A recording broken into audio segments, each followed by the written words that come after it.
오늘 말씀은 믿음의 승리라는 제목으로 말씀을 함께 나눕니다. 승리라는 말이 이 전쟁이나 이 경기할 때 싸워서 이기는 단어입니다. 그런데 믿는 사람들이 그런 말 자주 하더라고요. 승리하세요. 승리하세요. 승리했습니다. 처음에는요, 이게 처음에 교회 나오면서 승리하세요 이 말이 저는 사실 굉장히 어색했었습니다. 왜 교회에서 승리라고 하는 걸까? 꼭 싸우는 것처럼. 왜 자꾸 승리하라고 말하나 이해가 안 됐어요. 그러나 영적 생활을 하면서 또 기도 생활을 하면서 이렇게 부딪혀 보니까 정말 승리란 말이 너무나도 은혜롭고 우리 믿음의 사람들에게 가장 적절한 말이 승리라는 말이다 하는 것입니다. 승리라는 말이 정말 좋은 말이에요. 우리가 살아가면서 원수마귀와 접하게 되는 거거든요. 원수마귀는 우는 사자와 같이 우리를 삼키려고 벼르고 대들고 있다는 것입니다. 이 원수마귀 사자들이 광명의 천사로 속이면서 다가오고 있어요. 우리가 학교 다닐 때 북한 공산당은 뿔난 괴물 같고 막 그랬거든요. 그러면 쉽게 이렇게 방비할 수가 있는데 광명한 천사처럼 이 사탄이 다가오니까 우리는 속수무책으로 쏟고 넘어가고 실패하고, 그게 우리의 모습이 나는 거예요. 이 광명한 천사로 다가오는 이 사탄은 물질, 명예, 권세, 정욕, 우리의 혈기, 우리의 자아, 이 일은 우리가 살아가는 모든 환경에 있어서 이 모든 것을 다 정복하고 그것을 가지고 우리 믿음의 사람들을 넘어뜨리기 위해서 마귀 사탄은 이렇게 악한 짓을 한다는 거예요. 그런데 이 우는 마귀 사자 같은 이것들을 우리가 이기기는 녹록지 않다는 것입니다. 자칫 마음 놓으면, 우리가 방심하면 언제 마귀 사탄에게 삼키게 될지 우리 알 수 없다는 거예요. 그래서 성경에서 내놓으라 하는 이 믿음의 사람들도 다 넘어가는 것입니다. 그래서 이 승리라는 말이 우리에게 값지다는 거예요. 승리라는 말이 정말로 값져요. 성경에서 보세요. 야곱에게 12아들이 있었는데 야곱이 누구입니까? 믿음으로 자라난 사람이거든요. 아브라함의 아들 이삭이 믿음으로 자랐고, 이삭에게 두 아들이 있었는데 그 에서는 곁길로 갔지만 야곱은 차남이면서도 장남의 그 하나님의 축복을 사모했고 오직 믿음으로 살아온 사람이거든요. 그 야곱에게 12아들이 있었어요. 근데 르우벤이 어떻습니까? 장남이죠. 그 르우벤은요 자기의 소모를 범한 사람이에요. 그 둘째 시몬은 어때요? 성격이 불같아가지고 칼을 가지고 세겜 족속을 가가지고 전부 다 그 남자들을 다 죽이는 일을 하는 거예요. 이렇게 야곱일지라도 그 자녀들을 그렇다고 그래서 시몬이 꼭 잘못된 것은 아니지만 그 혈기를 억제하지 못하는 그런 아들, 그 큰아들 르우벤은 그 자기의 그 소모를 범할 정도의 그런 그 비윤리적인 사람, 이렇다는 것입니다. 사무엘은 어때요? 사무엘을 보면은 성경의 모든 사람들 중에서 다 약점 하나씩은 다 보이는데 사무엘에게서는 약점이 안 보여요. 정말 약점이 안 보입니다. 그런데 그 자녀를 온전히 교육시키지 못했어요. 그래서 이스라엘에서 그 왕을 요구했던 것도 처음에는 사무엘의 아들들을 통해서 사무엘의 대를 이어서 사사를 이렇게 직분을 이렇게 이제 내리받으려고 했었는데 그 아들들이 온전하지 못하다 보니까 왕을 요구하게 되는 것입니다. 사울 왕도 마찬가지였고요. 그 용모가 단정했고 믿음이 좋았던 사람, 처음에는 예언했던 사람, 그가 나중에는 어떻게 돼요? 신접한 여인에게 가서 조물치고 막 그러잖아요. 누구든지 다 이 마귀 사탄에게 넘어질 수밖에 없다는 거예요. 그렇기 때문에 우리 성도들이 이 세상을 살아가면서 승리라는 말처럼 값진 말도 없다는 거예요. 정말로 이 승리라는 말이 우리에게 얼마나 적절한 표현인지 실감난다는 것입니다. 제가 오늘 다니엘서를 읽었는데, 왜 다니엘서를 읽었느냐면 이 제목을 믿음의 승리라고 이렇게 정하다 보니까 성경 어느 본문을 들어서 설교를 할까, 이것을 생각해 보았는데요.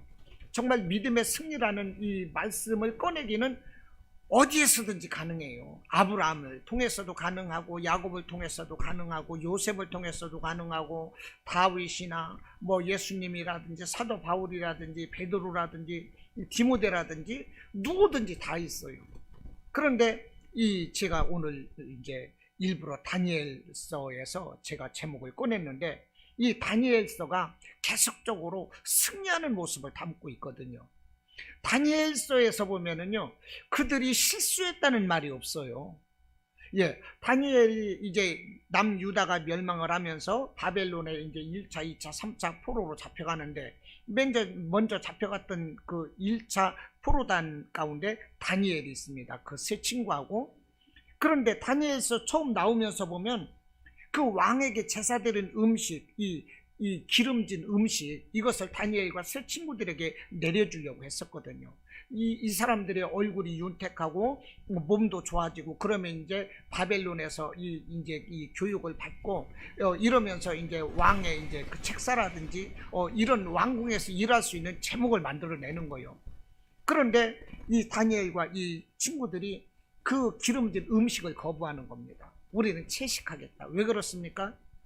이 기름진 음식은 왕에게 바쳐졌던 것이고요. 왕은 신성시하고 그 바벨론의 왕은 마치 그 신과 같이 여기는 존재였거든요. 그렇기 때문에 이것은 우상에게 바쳐진 제물이다, 이런 생각으로 그것들을 거부하는 것입니다. 그 음식을 거부했는데도 불구하고 그들은 이 기름진 음식을 먹은 다른 사람들보다도 얼굴이 더 좋았어요. 이렇게 믿음의 승리부터 이 다니엘서는 기록이 되고 있다는 것입니다.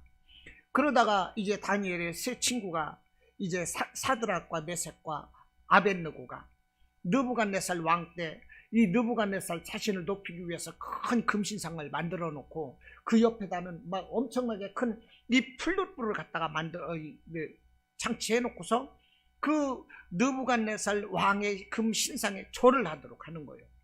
그래서 절을 하지 않으면 이 펄펄 끓는 이 플룻불 속에다가 잡아 쳐놓겠다, 이렇게 하는데도 이 다니엘의 세 친구 사드락과 메삭과 아벳느고는요, 금신상에 절하지 않습니다. 하나님이 우리를 구해 주실 것이다, 하나님이 우리를 구하지 않을지라도 우리는 이방신상에 절하지 않겠다, 이거거든요. 그래서 결국은 이들이 이 플룻불 속에 들어갔어요. 던져졌어요. 플룻불 속에 이 세 친구가 던져지기 전에 이 세 친구를 잡고 플룻불 속으로 접근하던 군사들이 먼저 그 플룻불 밖에서 얼마나 그 플룻불이 뜨거운지 다 죽어버렸거든요. 평소보다 7배를 더 뜨겁게 했기 때문에. 그런데 결국은 그 플룻불 속에 다니엘의 세 친구가 던져졌는데, 보니까 플룻불 속에서 네 사람이 뛰어다니고 있는 거예요. 그 한 사람이 누구냐? 예수 그리스도 하는 것입니다. 그래서 분명히 세 사람을 던졌는데 저기 네 사람이 웬 말이냐?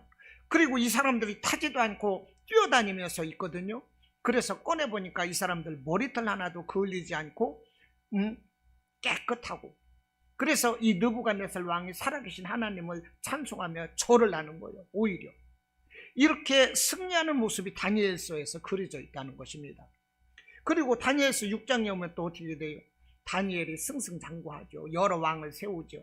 그러면서 다리오 왕 때 정말로 인정을 받고, 이 인정을 받고 다리오 왕이 다리오를 막 등용하고 아끼고 이렇게 쓰고, 그러다 보니까 다른 신하들이 이 시샘이 나서 다니엘을 제거하기 위해서 괴계를 꾸미는 거죠. 왕이시여, 왕은 이 나라의 최고 신이 아니십니까? 모든 사람은 왕에게만 엎드려 기도하고 절하게 하고, 그 자신들의 그 신상이나 이런 것에 기도하고 예배하는 자들은 불쑥으로 다스려서 이들을 사자굴 속에 잡아 넣는 것이 마땅합니다. 이렇게 이 신하들이 말을 하니까 다리오 왕은 이제 세상 말로 뿅 갔겠지요. 아, 이 신하들이 이렇게 충성심이 강하고 나를 이렇게 떠받들고자 하는구나. 그래서 그럼 그렇게 하라. 그렇게 해서 그 신하들의 그 꾀임이 넘어가 가지고 나 위에 다른 신이나 뭐 누구에게 절하고 기도하는 사람들은 다 사자굴 속에 넣는다. 그러고서 조서를 꽝 어인을 찍어버렸어요. 근데 다니엘은 그것을 알면서도 하루에 3번씩 예루살렘을 향한 창문을 열고 늘 하던 대로 기도하는 거예요. 다니엘은 자기가 그렇게 하면 사자굴 속에 던져지는 것을 알면서도 늘 하던 대로 하나님께 하루에 3번씩 그렇게 했다는 거예요. 그렇게 해서 다니엘은 사자굴 속에 던져 넣어졌는데 그 다음날 왕이 울며 불며 찾아오는 거죠. 응? 울며 불며. 얼마나 다니엘이 이 다리오 왕하고 그 친분이 두터웠던지, 얼마나 다리오 왕에게 그 신뢰를 쌓아갔는지, 다리오 왕이 막 오늘 6장 19절에서 이튿날 왕이 새벽에 일어나 급히 사자굴로 갔대요. 왕이 그거 자기에게 절하지 않고 그 다른 그 신에게 절한 다니엘을 좀 이렇게 사자굴 속에 넣기로서니 자기 바벨론 나라 사람도 아니고. 그런데 어떻게 돼요? 그 다음날 사자굴 속에 던져진 그 다음날 일찍이 왕이 일어나서 이 사자굴로 오는 거예요. 얼마나 다니엘을 아끼고 그 마음이 아팠겠어. 그 왕이 눈물로 밤을 새운 거지. 이렇게 다니엘이 인정을 받았다니까요. 그러면서 다니엘이 든 굴에 가까이 이르러서 슬피 소리질러 다니엘에게 묻되 살아계시는 하나님의 종 다니엘아. 와, 이 바벨론의 왕인 거요. 근데 살아계시는 하나님의 종 다니엘아, 네가 섬기는 하나님, 네 하나님이 사자들에게서 능히 너를 구원하셨느냐? 이 얼마나 다니엘을 통해서 전도가 된 거예요. 그 나라 다리오 왕도 다니엘을 이렇게 아끼는 거예요. 하나님을 아는 거예요. 결국 어떻게 돼요? 다니엘을 그곳에서 사자들이 손끝 하나도 건드리지 못하고 그 다니엘을 그 참수했던 그 신하들을 그 가죽과 함께 사자굴 속에 집어넣었는데 그 사자굴 속에 떨어지기도 전에 사자들이 대들어서 뼈째 아그작 씹어먹었다 이 말이에요. 이 다니엘서에서 보면 뭐 다니엘이나 그 세 친구들이 무슨 실수를 했더라, 무엇이 부족했더라 이런 말이 하나도 없어요. 그리고 다니엘이 이제 나중에는 무슨 일을 합니까? 이제 종말에 일어날 이 일들, 적그리스도가 어떻게 나타날 것이며 이제 종말이 어떻게 될 것이다, 이런 어떻게 될 것인가, 이런 이제 예언을 하게 되는 거죠. 이 다니엘서가 이렇게 귀한 이 성경 책인 것입니다. 승리 이야기로만 가득 차 있어요. 그래서 저는 오늘 이 본문을 이 다니엘서로 이렇게 정하게 되었는데, 여러분, 우리 믿음의 성도들이 세상에서 이렇게 승리해야 한다는 것입니다. 하나님은 우리에게 이김을 주세요. 할렐루야. 하나님은 우리에게 이김을 주시는 거예요. 모세를 통해서 애굽에서 430년 종로로 타던 이스라엘을 건져내실 때, 앞에는 홍해바다가 가로막혀 있었고 뒤에서는 애굽 군사들이 쫓아오는 거예요. 바로 왕이 군사들과 더불어서 말을 타고 막 그 탱크들을 몰고 막 쫓아오는 거예요. 그냥 막 창을 들고 기세 등등하게 쫓아오는 거예요. 이스라엘 사람들은요 아무런 무기도 없어요. 그런데 쫓아와요. 그때 모세가 뭐랍니까? 두려워하는 이스라엘 백성들에게 너희는 두려워하지 말고 하나님께서 오늘 너희에게 행하시는 일을 보라, 이렇게 믿음의 말을 하는 거예요. 두려워하지 말고 하나님이 행하시는 일을 보라. 여러분, 우리는요 이 세상 어려움 가운데 두려워하지 마시기 바랍니다. 하나님이 행하시는 일을 바라보세요. 그러면서 모세가 자기가 들고 있는 지팡이를 앞으로 바다로 내밀으니까 바다가 갈라지는 거예요. 바다가 갈라지는 거예요. 여러분, 이것이 승리의 비결이라는 것입니다. 할렐루야. 이와 같은 이 믿음의 역사가 우리에게 오늘날도 있어야 되는 거예요. 오늘날도 있는 거예요.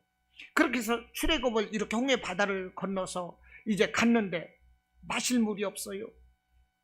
그런데 큰 바위 덩어리를 이 지팡이로 치니까 그 바위가 갈라지면서 거기서 물이 나오는 거예요. 마음껏 물을 맞는 거예요. 사막에서 물이 막 콸콸 쏟아져 가지고 그 물을 마시고 그 물로 목욕하고 뭐 별거 다 했겠지요. 그런데 난데없이 아말렉 군사들이 쳐들어오는 거예요. 그들은요 그냥 막 철기군이 있어가지고 그 중무장을 하고 무기도 뛰어나고 철기 시대를 살았던 사람인 거예요. 이스라엘 아무것도 없는 이스라엘 백성들을 쳐들어왔어. 그런데 모세가 기도할 때 아말렉을 물리치게 되는 거예요. 그게 시내산에서 있었어요. 모세가 끝나고 이제 여호수아가 대를 이어서 이제 그 가나안 땅으로 들어갈 때 마지막 관문인 거죠. 가나안을 들어가는데 그들은 전쟁도 하지 않았어요. 하루에 한 번씩 하나님이 여리고성을 돌려고 조용히 돌라고. 그래서 그냥 조용히 예 하고서 그냥 돌았어. 그 다음 날도 또 돌아라. 그럼 예 알았습니다 하고 또 돌았어. 그 다음 날도 또 돌거라. 예 알았습니다. 또 돌았어. 마지막 날 7바퀴를 돌라. 그래서 7바퀴를 돌았지요. 그랬더니 이제는 소리 질러라.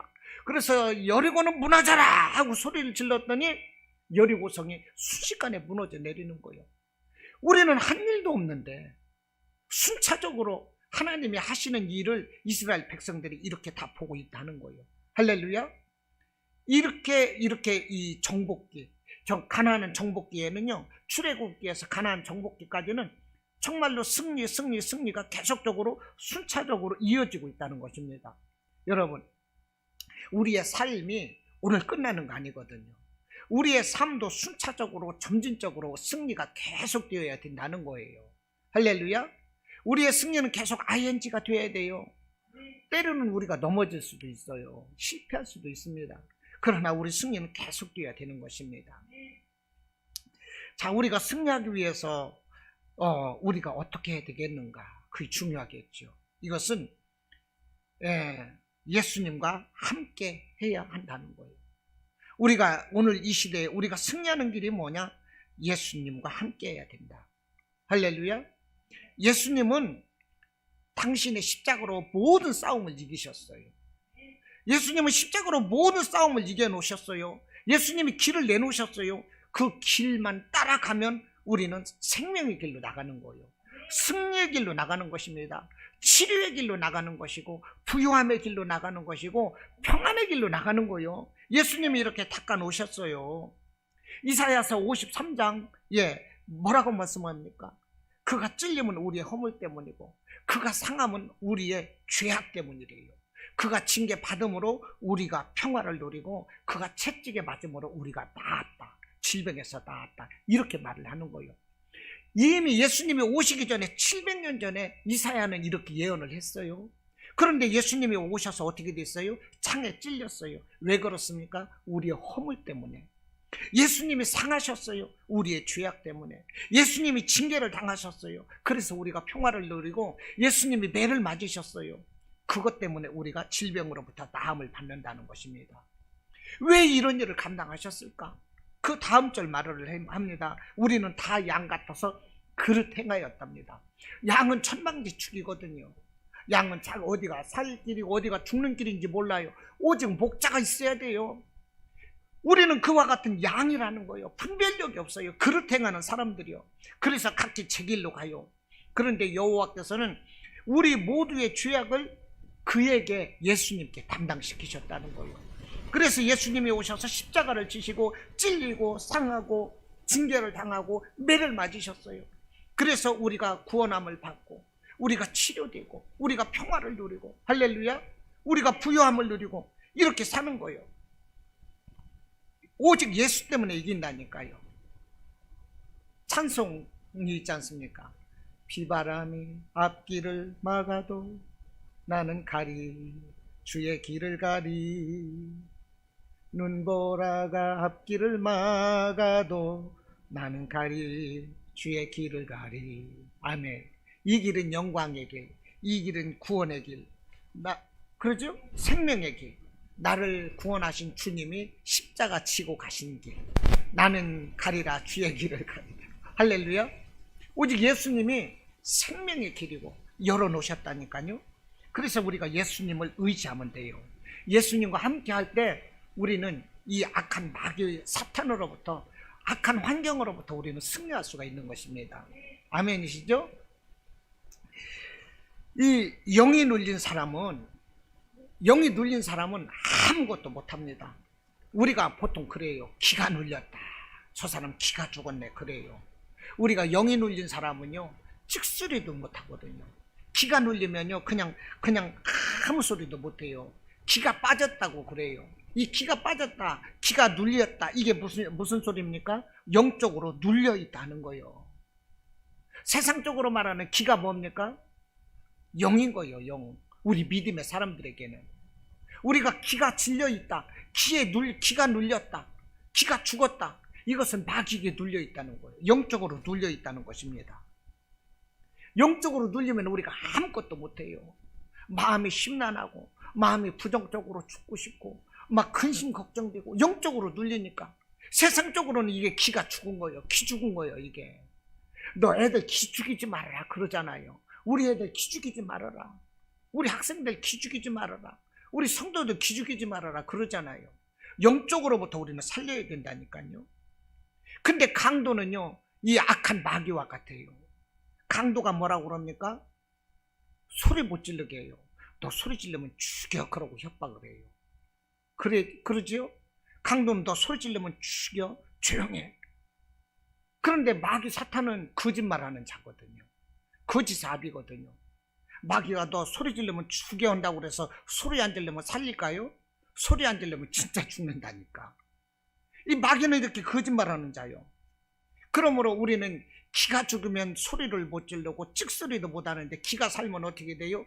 막 목소리가 커지는 거거든요. 우리는 영적으로 살아나야 돼요. 기가 살아야 돼. 그래서 막 우리는 소리 질러야 되는 거예요. 마귀 사탄이 그 찍소리도 못하게 우리를 누르더라도 우리는 막 예수 이름으로 막 떠들어야 돼요. 막 기도하고 말씀 읽고 찬송하고 예수 이름 선포하고 기 살아야 돼요. 할렐루야. 긍정적인 말하고 이겨내야 되는 거예요. 어떤 목사님이 그러시더라고. 강도가 뒤에서 와가지고 목을 잡고 그랬답니다. 꼼짝 마, 또 조용해, 소리 지르면 죽여 그랬대요. 아, 이 말을 해야 되나 말해야 되나? 그 목사님 그러시더라고. 소리 지르지 마, 소리 지르면 죽여. 그랬더니 그 여자가 뭐라고 이 개새끼야 그러면서 너 한번 같이 해볼래 그러고 소리를 질렀더니 그 도둑놈이 기겁을 해가지고 도망가더랍니다. 그 목사님 얼마나 무서운지. 야 이 개새끼야 그러면서 오히려 소리를 질렀대요. 그러니까 이 도둑놈이 칼을 들고 있다가 오히려 막 도망가더라는 거예요. 여러분, 그 말을 듣고 나서 맞아, 이 생각이 들더라고요. 우리는 이 마귀 사탄이 우리를 이렇게 부정적으로 막 우리를 참수하고 우리를 협박하고 우리를 조롱하고 우리를 멸시하고 그럴 때 있어요. 너는 안 돼 말할 때 있어요. 거기에 우리가 속아서는 안 됩니다. 그것들을 막 물리쳐야 되는 거예요. 할렐루야. 불이 나면 어떻게 돼요? 불이야 하고 소리 질러야 돼요. 무슨 문제가 있으면 사람 살려 하고 소리 질러야 사람들이 와요. 그러면 사는 거예요. 할렐루야. 예, 우리는 예수를 믿어야 됩니다. 의지해야 돼요. 예수님과 함께 해야 돼요. 그러면 우리가 살아나는 것입니다. 오늘도 마귀는 우리를 속여요. 세상 일을 해야만 되는 걸로. 믿어도 적당히 믿어야지. 응? 적당히 믿어야지. 너 그러다 큰일 난다. 너 노후도 준비해야지. 누가 교회에서 밥 먹여주냐? 예수님이 밥 먹여주냐? 예수 믿어서 그렇게 잘 되는 거 봤냐? 이런 식으로 얘기하거든요. 응? 이게 마귀 얘기예요. 이 얘기요. 내가 너를 아끼고 너하고 친하니까 얘기해 주는 거야. 너 내 말 안 들으면 언젠가 너 후회할 때 있어. 나한테 나중에 고맙다고 해. 그럴 날이 있어. 그러면서 우리를 이렇게 회유하고 그런다니까요. 우리가 안 들으면 또 나중에는 막 협박하는 거야. 이게 마귀가 세상적으로. 이런 데 넘어가서는 안 된다는 것입니다. 세상적인 것에 막 대박 날 것처럼 막 회유하고 막 꼬이거든요. 그걸 넘어가면 안 된다는 거예요. 깜빵에 살던 사람들이요, 갔다 와서 좀 이제는 내가 손을 씻고 깨끗하게 좀 바르고 정직하게 좀 내가 이 범죄에서 손을 끊고 살아야 되겠다, 이런 결심을 하고 오더라도 또 다른 동료들이 찾아온다는 거예요. 야, 우리 딱 한 번만 하자. 이번에 딱 한 번만 해가지고 우리 장사미천 한번 마련하자. 아니면 집 하나 사자. 우리 먹고 살아야지. 그러고 소손 씻자. 이러고 이 회유를 한다는 거예요. 그래서 그거를 이기면 괜찮은데 자기도 모르게 넘어간다는 겁니다. 이제 내가 다시는 안 해야지 그랬다가 그래 딱 한 번 하고 손 씻어. 내가 살 이 미천 한번 마련하자. 그러면서 또 범죄에 빠져든다는 거예요. 이게 뭡니까? 마귀의 방법이라는 거죠. 이 광명의 천사처럼 마귀는 와. 이것을 이길 수 있는 것이 무엇입니까? 하나님의 말씀이라는 것입니다. 할렐루야. 말씀은 곧 예수님이라고 그랬어요. 말씀이 육신이 되어서 이 땅에 오셨어요. 말씀은 곧 하나님이시라고 요한복음 1장 시작하면서부터 말씀을 하고 있어요. 예수님은 우리의 길을 살려주십니다. 할렐루야. 기가 살면 목소리가 커지듯이 우리가 영적으로 살면 우리는 맨날 기쁜 거예요. 어떤 문제가 있어도요 불평하지 않아요. 불평 앞에서도 기도할 줄 알아요. 이 문제 앞에서도 하나님이 나를 얼마나 큰 복을 주시려고 내가 이런 문제를 가지고 사는 거지, 하나님이 나를 얼마나 쓰시려고 나를 이렇게 단련하시는 거지, 이렇게 생각한다니까요. 그러니 마귀는 어떻게 해볼 수가 없는 거예요. 믿는 사람한테는 마귀는 어떻게 해볼 수가 없어요. 이렇게 감당할 수 없는 이런 믿음이 우리에게 있어야 하는 것입니다. 할렐루야. 기가 살면 부르짖게 돼 있어요. 예수님은 외치라, 소리치라, 기도하라 말씀을 하는 거예요. 너희 두세 사람이 모여서 기도하면 내가 함께 하리라. 너희들이 기도하는 거 내가 응답하리라 말씀을 하는 거예요. 성경도 부르짖으라 말씀하고 있어요. 예레미야서 33장 3절 너는 내게 부르짖으라 내가 네게 응답하리라. 응? 네가 알지 못하는 그 은밀한 일을 내가 네게 보여주리라 말씀을 하는 거예요. 그 누가 그렇게 하시는 거예요? 일을 행하시는 여호와, 일을 성취하시는 여호와, 그의 이름을 여호와라 하시는 이가 말씀하기를 너는 내게 부르짖으래요. 내가 네게 응답하겠고 네가 알지 못하는 크고 은밀한 일을 네게 보일 것이다. 우리는 막 부르짖어야 돼요. 할렐루야. 영적으로 막 살아나야 되는 거예요. 기가 살아야 되는 거예요. 기죽지 마시기 바랍니다. 문제는 우리에게 굉장히 많아요. 그런데 우리가 기죽으면 안 돼. 기죽으면 마귀는 일단 작전 성공으로 들어가는 거예요. 우리가 기죽으면 마귀는 작전 성공, 이제 다음 단계로 넘어가요. 근데 우리가 기죽지 않으면 마귀는 해볼 재간이 없는 거예요. 할렐루야. 예수 이름 의지하고 그냥 헤딩하고 마귀 대가리를 박아버려야 돼. 이겨내시기를 바랍니다. 예수님이 지나가실 때에 소경 바디메오가 눈을 떴어요. 바디메오가 눈을 떴다네. 예수님, 예수님. 이 노래 있잖아요.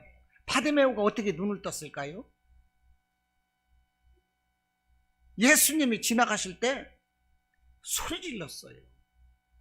예수님이 지나가실 때 마가복음 10장 보니까 나사렛 예수라는 말을 듣고 소리 질러 이르되 다윗의 자손 예수여, 다윗의 자손 예수여, 막 소리를 지르는 거예요. 근데 다윗의 자손 예수라는 게 뭐예요? 다윗의 후손으로 나실 구원자, 이 메시아라는 사실을 이 맹인이 알고 있는 거예요. 얼마나 훌륭해요. 맹인은 눈을 못 보는 사람이거든요. 그런데 눈 뜬 사람도 모르는 그 사실을 다윗의 자손 예수라고 한다는 것 자체가 뭐예요? 다윗의 후손으로 구원자가 오실 것이라는 그 영적 진리를 이 사람은 알고 있는 거예요. 그러니 영적 진리를 알고 있기 때문에 소리 지르는 거죠. 생명 걸고 소리 지르는 거예요. 다윗의 자손 예수여, 막 다윗의 자손 예수여, 나를 고쳐주세요, 불쌍히 여기소서, 막 소리를 지르는 거예요. 얼마나 소리를 크게 질렀는지 많은 사람들이 막 꾸짖었대요. 잠잠하라, 꾸짖어 이르되 잠잠하라. 그런데 그가 더욱 소리 질러 이르되 다윗의 자손 예수여, 나를 불쌍히 여기소서.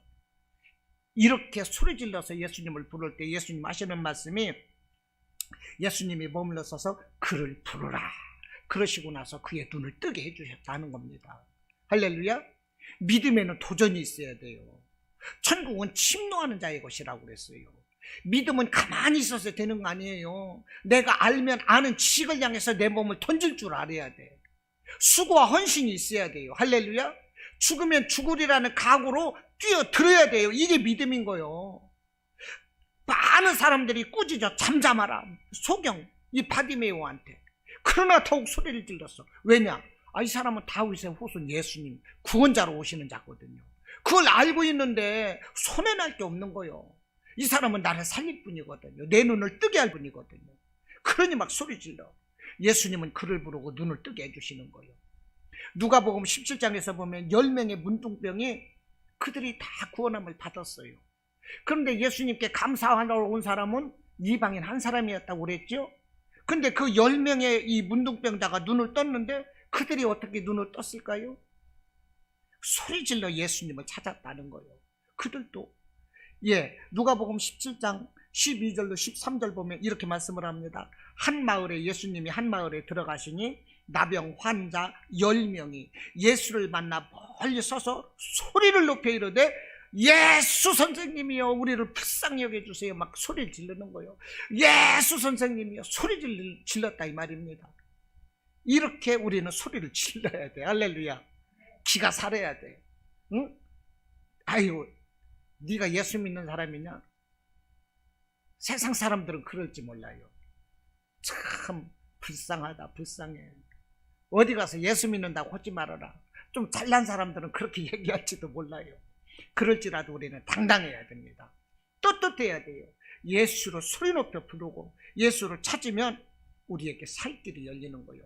우리는 믿음으로 승리하게 되는 것입니다. 마귀는 수없이 많은 것을 가지고 우리를 눌러요. 물질을 가지고도 누르는 거예요. 질병을 가지고도 눌러요. 사람과 사람의 관계를 가지고 눌러요. 모든 환경을 가지고 누르는 거예요. 오늘날 우리를 누르는 것은 코로나를 가지고 누르고 있어요.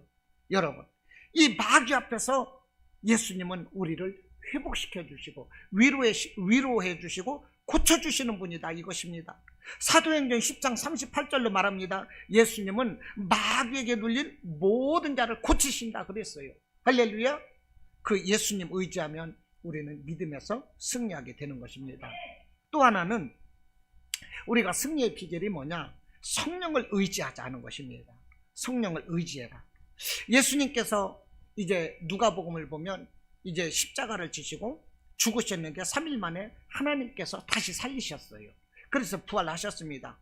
부활하시고 나서 이제 마지막 승천하시기 전에 제자들에게 하신 말씀이 그거였습니다. 너희는 이 모든 일의 증인이 되라. 내가 십자가에서 죽고 다시 부활해서 하늘로 승천하는 이 모든 것은 인간의 아담 이후의 그 죄를 청산하고 믿는 자에게 구원함을 주시기 위해서 하나님의 아들 예수께서 이 땅에 오셨던 이 복음 사역을 너희는 이 복음 사역의 증인이 되라 이 말씀이거든요. 이렇게 마지막 말씀을 하시면서 마지막 남기신 말씀이 뭐냐? 볼지어다 내가 내 아버지께서 약속하신 것을 너희에게 보내리니. 이거 너희에게 보낸다는 거 이게 성령이거든요. 내가 아버지께서 약속하신 것을 너희에게 보내리니 너희는 위로부터 능력으로 입혀질 때까지 이 성에 머물라 그러셨어요. 위로부터 능력이 입혀진다는 게 뭡니까? 위로부터 임하시는 성령이 임하시기까지 너희는 이 성에 머물라. 성령 받기까지 너희들은 꼭 움직이지 말라는 얘기요. 분명히 예수님이 하신 말씀은 복음의 증인이라고 말씀을 하셨는데 그 이전에 성령이 임하시기까지 이 성에 너희는 머물러 성령을 받아라 이렇게 말씀을 하셨어요. 누가복음 24장 49절 말씀, 그러니까 아버지께서 약속하신 것 이것이 성령이거든요. 그러니까 성령은 성부 하나님께서 보내주시는 것이고, 또 내가 너희에게 보내린 이것은 무엇입니까? 예수님이 보내신다는 거죠. 그래서 성령은 성부 하나님으로부터 발현되고 예수 그리스도로부터 발현되는 것입니다. 그 성령을 우리가 받아야 되는 거예요. 그 성령의 능력을 우리가 받아야 되는 것입니다. 예수님께서 분명히 땅끝까지 복음 전하시기 위해서 자기 자신이 십자가의 고난을 감당하셨어요. 그 고난 감당하시기가 너무 힘들었어요. 그래서 이 잔을 내게서 옮겨달라고 예수님은 그런 기도를 하신 거예요. 그러나 내 뜻대로 말고 아버지 뜻대로 되길 원하면서 십자가를 달게 지셨던 거예요. 그 고난의 십자가, 이 고난의 십자가를 통해서 이 복음을 완성하셨는데 그 완성된 이 복음을 빨리빨리 전해야 될 거 아니겠어요? 그러나 그것도 중요하지만 더 중요한 것은 성령이었다는 것입니다. 이 복음을 전하기 위해서는 성령을 받아야 된다 하는 거예요. 그래서 너희들 경거망동하지 말고 성령부터 받으라 말씀을 하는 거예요. 성령 받지 못하면 너희들은 복음을 전하는 것이 아니라 마귀 사탄의 밥이 될 것이다. 성령 받아야 이 복음을 효과적으로 전할 것이다. 예수님은 이렇게 말씀을 하셨어요. 사도행전 1장 4절에서도 또 똑같은 말씀을 하는 거예요. 사도와 함께 모이사 그들에게 분부하여 이르시되 예루살렘을 떠나지 말고 내게서 들은 바 아버지께서 약속하신 것을 기다리라. 누가복음에서 말씀하셨던 똑같은 말씀인 거예요. 내게서 들은 바 아버지께서 약속하신 것 기다리라. 그것이 바로 성령인 것입니다. 성령이 이렇게 중요해요. 성령은 전쟁터에 나가는 군인에게 있어서 무기와 같은 것이 성령인 거예요. 제가 그냥 설명을 하면 그렇다 이것입니다. 학생들을 가르치는 이 스승에게 있어서 그 무한한 지식 창고와 같은 것, 이것이 바로 성령이라고 말할 수가 있는 거예요. 고기 잡는 어부들에게 있어서 이 어부에게 필요한 건 그물이겠죠. 이 그물과 같은 것이 성령일 것이고, 양은 목자가 있어야 자라날 수가, 성장을 할 수가 있어요. 생명을 살릴 수가 있어요. 그 양들에게 있어서 목자가 필요한 거죠. 그 목자와 같은 것이 성령이라고 말할 수가 있을 거예요. 이것은 제 비유 설명인 것입니다. 성령은 이렇게 우리에게 꼭 필요하다는 것입니다. 그러므로 위로부터 능력이 입혀질 때까지 이 성에 머물라. 아버지께서 약속하신 것을 기다리라. 성령을 받으라 말씀을 하는 것입니다. 이렇게 성령을 의지하면 내 안에 하나님이 계시고 나를 하나님이 움직여 가시는 거예요. 그때 하나님은 예수 보혈 의지하고 악과 싸워 이기기를 기뻐하시는 것입니다. 갈라디아서 2장 20절에서 보면 내가 그리스도와 함께 십자가에 못 박혔나니 그런즉 이제는 내가 사는 것이 아니요 오직 내 안에서 그리스도께서 사시는 것이다. 이제 내가 육체 가운데 사는 것은 나를 사랑하사 나를 위하여 자기 자신을 버리신 하나님의 아들을 믿는 믿음 안에서 사는 것이라 그랬어요. 보세요. 내가 그리스도와 함께 십자가에 못 박혔대요. 언제 그랬어요? 그런 자세로 사는 거예요. 이게 성령 아니고서는 안 되는 것입니다. 내 안에 내 자아가 살고 내 욕심 이런 것이 사는 것인데 내 안에서 그리스도께서 사는 거래요. 내가 이제 사는 것은 나의 영광을 위해 사는 것이 아니라 하나님의 아들을 믿는 믿음 안에서 이제는 내가 사는 거래요. 나의 인격, 성품 모든 것이 다 달라졌어. 이걸 거듭났다고 말하거든요. 이와 같은 은혜가 어떻게 임하는 것입니까?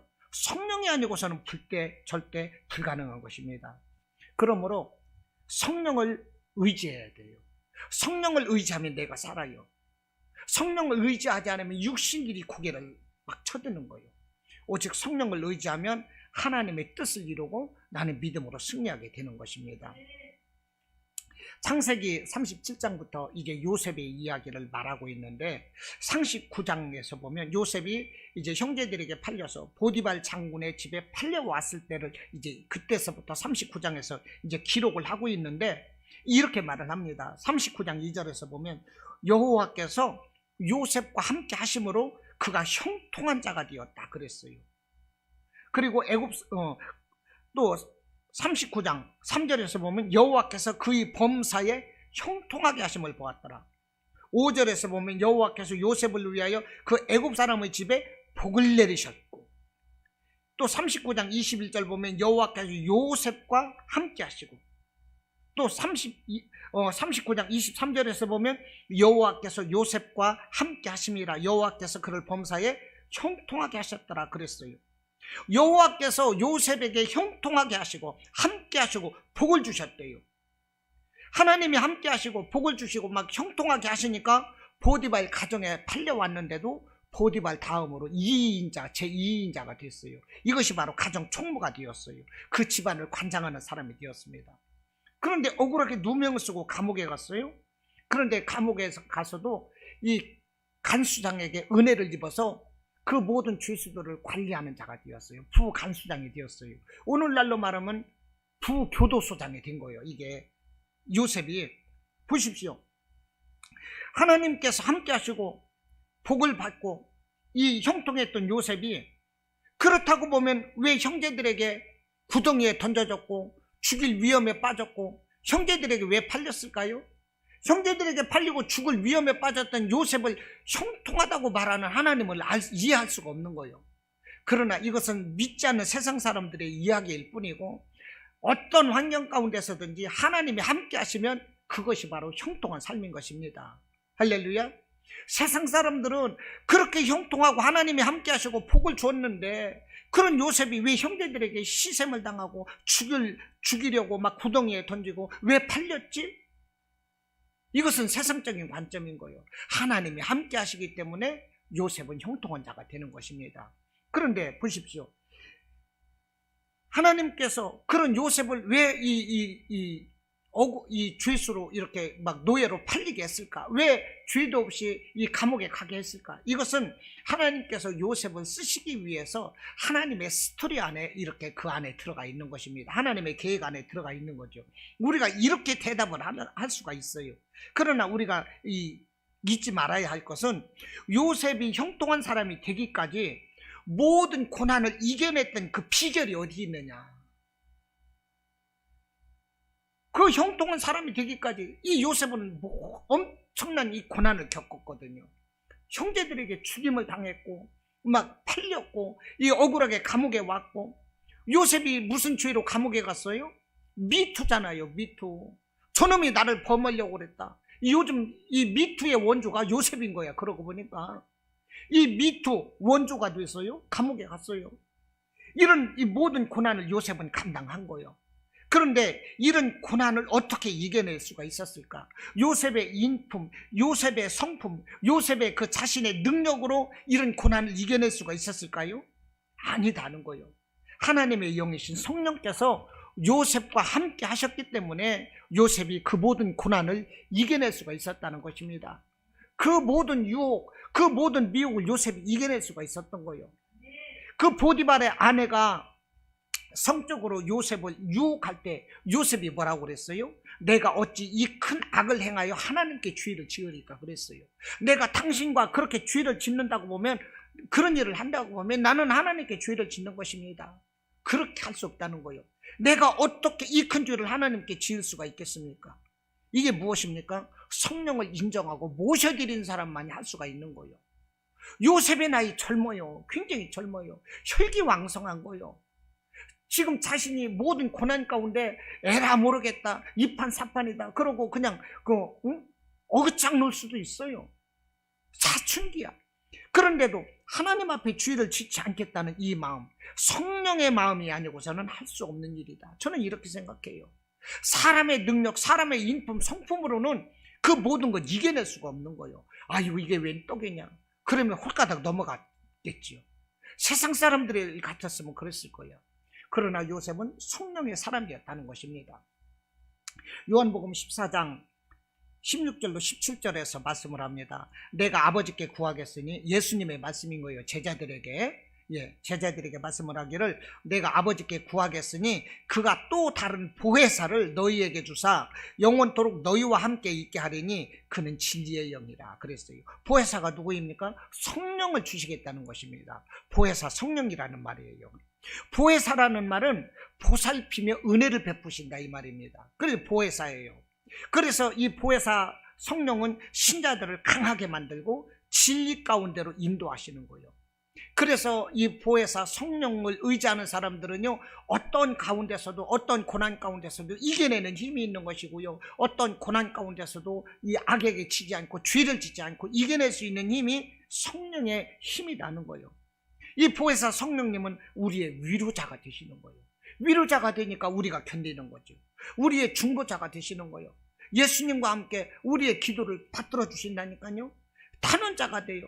우리가 말할 수 없는 것을 이 성령께서 친히 간구해 주시는 거예요. 로마서 27절, 로마서 그 8장 17절 말씀인가요? 말할 수 없는 탄식으로 우리를 위해서 간구해 주시는 탄원자가 되는 거예요. 우리를 돕는 자, 우리의 상담자, 이분이 바로 보혜사 성령님이 되는 것입니다. 이분은 진리의 성령님이시거든요. 우리가 이 험악한 세상을 살아가면서 우리가 믿음으로 승리하는 것 좋습니다. 그러기 위해서 예수님과 함께 해야 돼요. 그분의 보혈을 의지하고 말씀을 의지해야 돼요. 그러나 우리가 이런 것을 알고 있다 할지라도 성령이 아니고서는 이룰 수 없다는 것입니다. 정말로 그 야곱의 아들들도, 사무엘의 아들들도 하나님의 말씀을 몰랐겠어요? 가르침이 없었겠습니까? 다 알고 있는 거예요. 다 가르침 받았어요. 그런데도 그들이 왜 넘어지고 실패했을까요? 하나님의 영이 없기 때문인 것입니다. 우리도 하나님의 영이 없으면 넘어져요. 성령이 없으면 우리 뜻대로 갑니다. 나의 자아대로 나의 인생을 이끌고 갑니다. 그러면 실패자가 되는 거예요. 오직 이 세상, 험한 이 세상 살아가는 우리에게 있어서 필요한 것이 무엇입니까? 성령인 거예요. 할렐루야. 날마다 성령 의지하시고 승리하는 저와 여러분이 되시기를 주님의 이름으로 축원합니다.